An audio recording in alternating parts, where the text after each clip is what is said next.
We're all going. Not you. I said, we're all going. Oh, come on. You might want to just...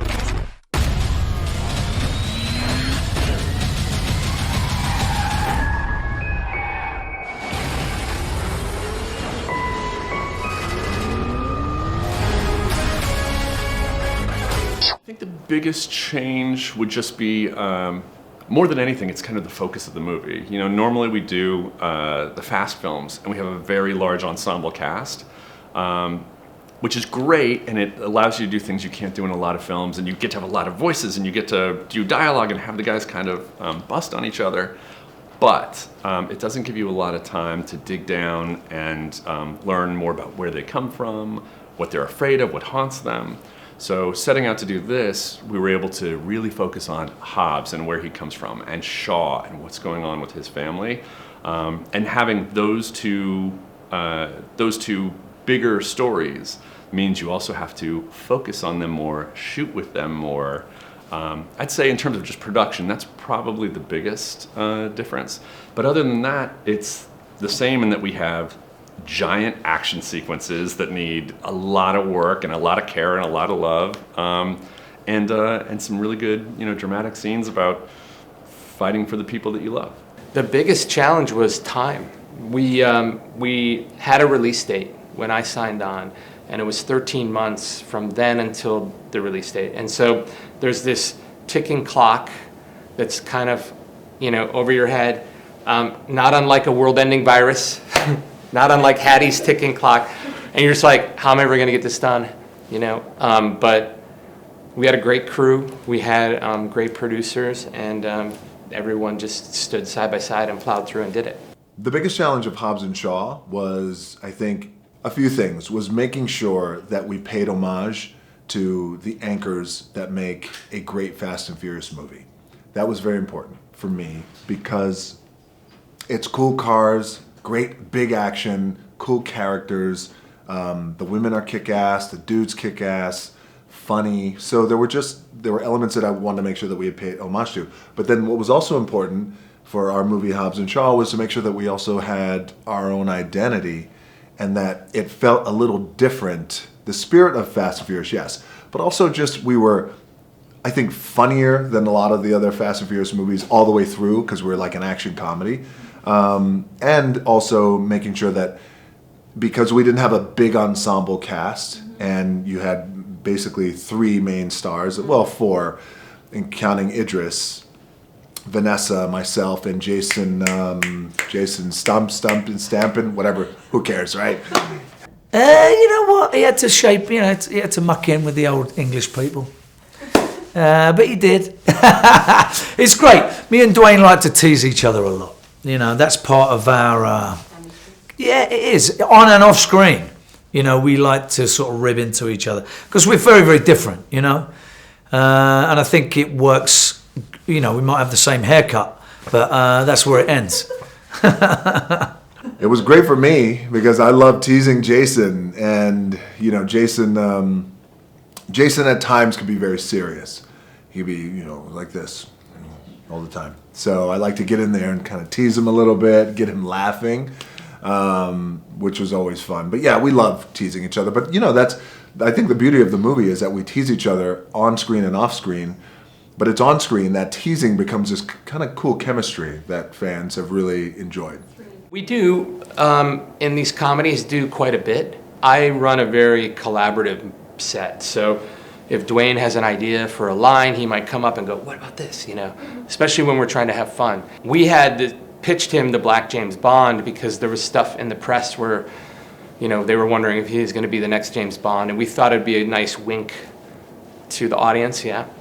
But instead, someone, maybe Idris, maybe Dwayne, I don't know, came up with Black Superman, and it just stuck, and he did it, and it was genius, and it was really fun. Damn. He really is Black Superman. We wanted to take this first step into expanding the Fast universe, and we wanted to widen it out with some characters that we'd like to spend time with. And so the people we naturally want to work with are people that we know love the franchise, who are really fun, who are very collaborative. He did it, I think, as a favor, but also to have fun. You know, the dynamic between Hobbs and Shaw is so humorous and fun. I wanted to make sure that we could support that tone throughout the movie. And without getting repetitive on their banter, you still needed some other elements that kept the humor alive. Kevin Hart and Ryan Reynolds brought that. If Hobbs and Shaw was going to be a success, hopefully it would be a success, then let's stack the deck. Let's create new characters, fresh faces that people are familiar with and fans love, that are an indication of, oh, this is what the future team looks like.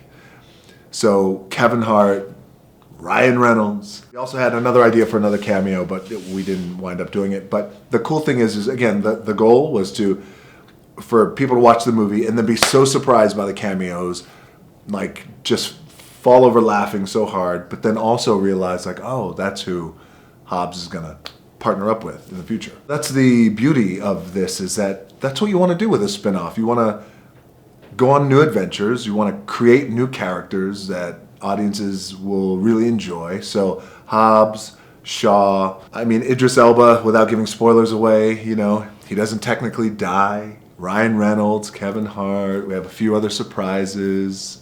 It makes it a lot easier because you can, you know, you have a shorthand. You can have this, you kind of know each other. You don't have to get to know each other. You know what, he knows what my skill is. He knows what I want to do. He knows my taste. He knows what I want to say. It's very easy. It's like working with an old friend.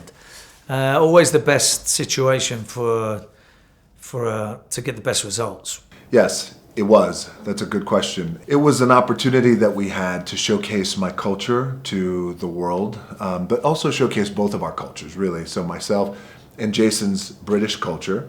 And surprisingly enough, the Samoan culture has never been showcased in a big Hollywood movie ever. So this was the first time, and that's a big deal. People around the world, regardless of where you're from, even here in China, everyone has a cultural pride about where they come from and who they are and their identity and their culture's identity.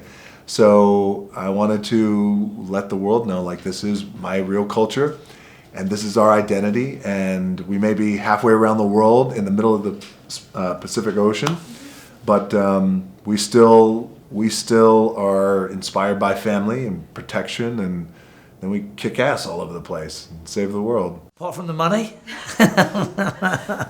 Sorry, it's just, I hate telling the truth.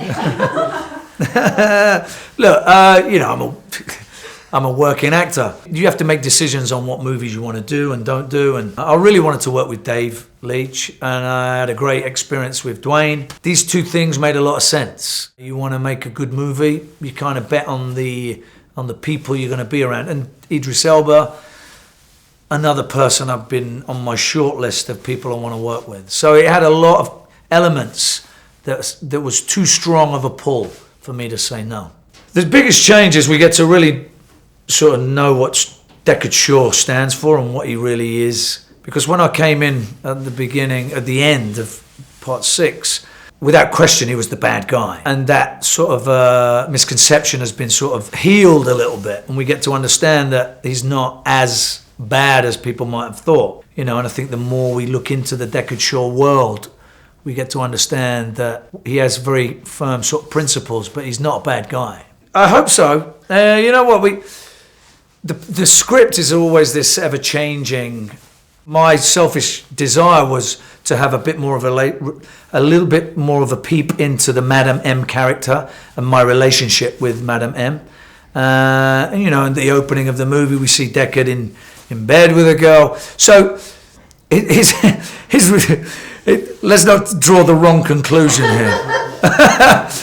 He is a romantic inside, but we just don't get time to do that. And he has had relationships, and I think we need to know more about them. But yeah, he's a romantic, for sure.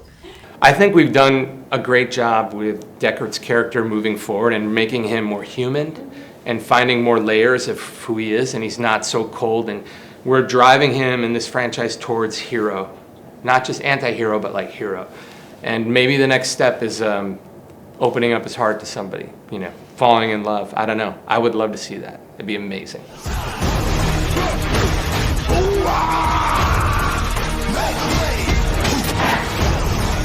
Come on!